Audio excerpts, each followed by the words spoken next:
Hi, my name is Jared and this is Horror October. Today's recommendation is Return of the Living Dead, 1985, written and directed by Dan O'Bannon. Return of the Living Dead is kind of a funny movie with a bit of a complicated history. Is it a sequel to Night of the Living Dead? Well, kind of. Return of the Living Dead was based on a story written by John Rousseau, who created Night of the Living Dead with George Romero. Romero went on to create his sequel, Dawn of the Dead, whereas Rousseau went on to write Return of the Living Dead because for some reason he negotiated the rights to the term Living Dead. They originally wanted Tobe Hooper, the fantastic director of the Texas Chainsaw Massacre, but he left the project to work on Life Force. They brought in Dan O'Bannon, who rewrote the whole script to make it a horror comedy instead of a straight horror movie to help differentiate their series from the Night, Dawn, Day trilogy of Romero.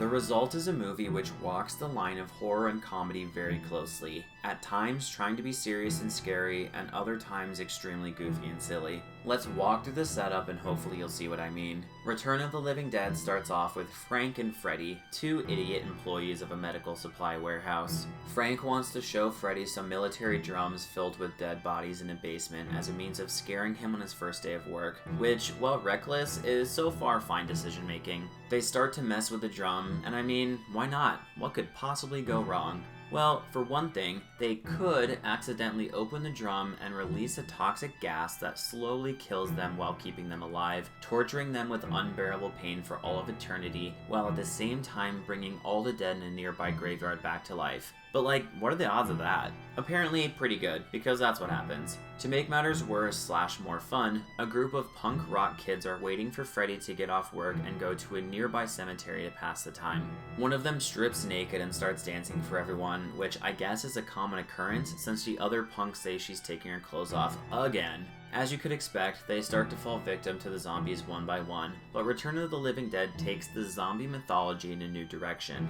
These zombies are not killed by destroying the brain like Romero zombies, but are basically unkillable. The gas reanimates dead tissue, so even cutting off the head or cutting off all the limbs doesn't do the trick. Frank and Freddy have the actually not terrible idea of burning them, so they take the dismembered zombie to the mortuary next door and they use the crematorium to burn it. Whew! Problem solved, right? Right? Return of the Living Dead is also the movie which introduces the idea of zombies eating brains. Before that, they are basically just cannibals eating human flesh. But in this movie, the zombies talk, and the reason they eat brains is because it makes their horrible pain of being dead go away for a short time. Aw, hard to blame her. I mean, I imagine being cut in half and slowly rotting away doesn't feel so great. Overall, Return of the Living Dead is a fun movie that takes its time explaining the mythology and allows you to follow along as the characters learn new information about this brand of zombies, and whether this problem is solvable. Alright, and that wraps up recommendation number 27 for Horror October, and check back in tomorrow for a movie about how terrifying everyday animals can be if they band together.